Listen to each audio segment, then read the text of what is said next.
E aí, pessoal? Quem tá na batalha dos concursos sabe, tem assunto que é figurinha carimbada na prova. E crimes contra a liberdade pessoal, ali dos artigos 146 a 150 do Código Penal, é um deles. Hoje, a gente vai mergulhar nesses artigos, detalhe por detalhe, para garantir cada ponto. Bora lá! Essa é aquela pergunta clássica que, vamos combinar, derruba muita gente boa. À primeira vista, parece tudo a mesma coisa, né? Mas na hora de marcar o X, as diferenças são gigantes. E é exatamente essa clareza que a gente vai buscar hoje, sem deixar nenhuma dúvida para trás. Então, qual que vai ser o nosso caminho? Primeiro, vamos falar das ameaças à vontade, que são os crimes que mexem com o nosso psicológico. Depois, a gente parte para as restrições à locomoção, o nosso direito de ir e vir. Na sequência, a inviolabilidade do domicílio e, para fechar com chave de ouro, aquele resumão com os pontos que as bancas mais adoram cobrar. Bora começar então pela parte que ataca a nossa liberdade psíquica, a nossa paz de espírito. O que a lei quer proteger aqui é justamente isso, o direito de tomar decisões sem ninguém forçando a barra de forma errada. Bom, aqui a gente tem o crime base de tudo, o constrangimento ilegal. Para a prova, o foco tem que ser nos elementos. Precisa ter violência ou grave ameaça. Para quê? Para forçar alguém a fazer ou não fazer alguma coisa. A palavra mágica que é imediatamente. A pressão é para agora. E olha só esse detalhe que isso aqui vale ouro. A pena do constrangimento ilegal dobra, vai lá para cima se o crime for cometido por mais de 3 pessoas ou se tiver arma no meio. É uma majorante clássica, as bancas amam essa pegadinha. Agora vamos para ameaça. Lembra que no constrangimento a coisa era para já? Aqui na ameaça a chave é a promessa de um mal futuro, e esse mal tem que ser injusto e grave. Outro ponto que despenca em prova. A ação penal, em regra, depende de representação, ou seja, a vítima tem que ir lá e dizer que quer que o autor seja processado. E chegamos no famoso stalking, o crime de perseguição. Sabe aquela palavra que tem que piscar em neon na mente? É reiteradamente, não é um ato só, isolado.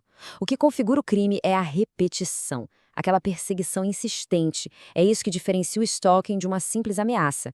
E, claro, não poderiam faltar as causas de aumento de pena. Tem que memorizar.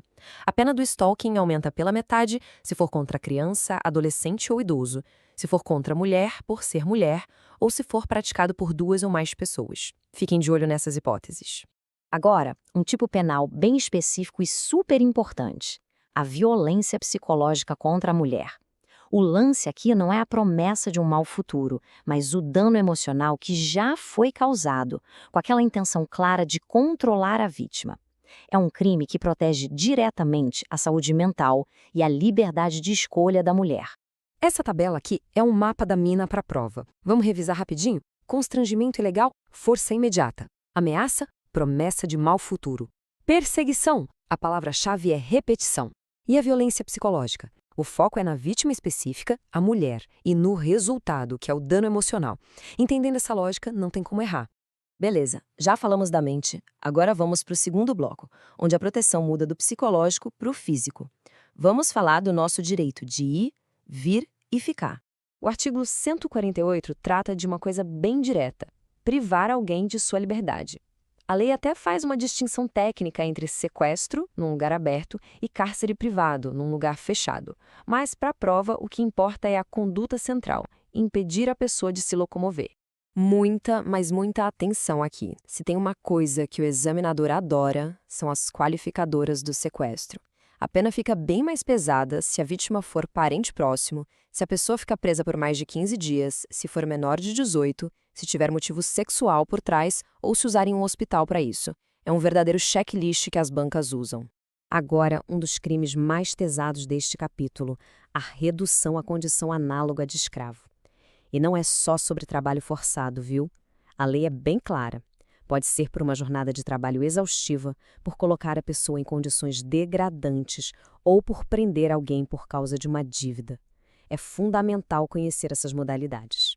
Para fechar este bloco, o tráfico de pessoas. A estrutura desse crime é bem definida. Olha só, tem uma ação, tipo agenciar ou transportar, tem um meio, como ameaça ou coação, e tem uma finalidade específica, como tirar órgãos, explorar sexualmente ou forçar o trabalho escravo. É um crime complexo, cheio de detalhes que valem pontos. Ok, agora a gente sai da rua e entra em casa. Vamos para o nosso terceiro tópico, que protege um direito fundamental, a nossa casa como nosso castelo, um asilo inviolável. O crime aqui é bem direto ao ponto: entrar ou ficar onde ninguém te chamou. Os elementos são claros. O lugar tem que ser casa alheia e a ação tem que ser contra a vontade de quem mora lá, seja essa vontade dita claramente ou não. E aqui mora uma das maiores pegadinhas de concurso sobre esse assunto. Afinal, o que a lei considera como casa? Bom, tá aqui, bem mastigado. Um quarto de hotel que alguém está usando é casa. Um escritório particular? Também. Mas a parte comum de uma pousada que está aberta ao público ou um bar? Aí não. Entender essa diferença é crucial. E chegamos na reta final. Agora é a hora daquela revisão relâmpago, só com o filé do que realmente importa para marcar o X no lugar certo. Pensem nisso como os melhores momentos que garantem a aprovação. Vamos lá, primeiro ponto-chave. Qual é o crime que precisa, obrigatoriamente, da repetição da conduta? Se a resposta foi perseguição, o stalking, lá do artigo 147-A, acertou em cheio. É a insistência que faz o crime. Outro ponto processual que cai direto. Quais crimes, como regra geral, precisam da representação da vítima para a coisa andar na justiça? São dois: a ameaça, no artigo 147, e a perseguição, no 147-A. Lembrem que há exceções, claro, principalmente em violência doméstica, mas a regra geral é essa. E para fechar, a grande diferença entre constrangimento e ameaça.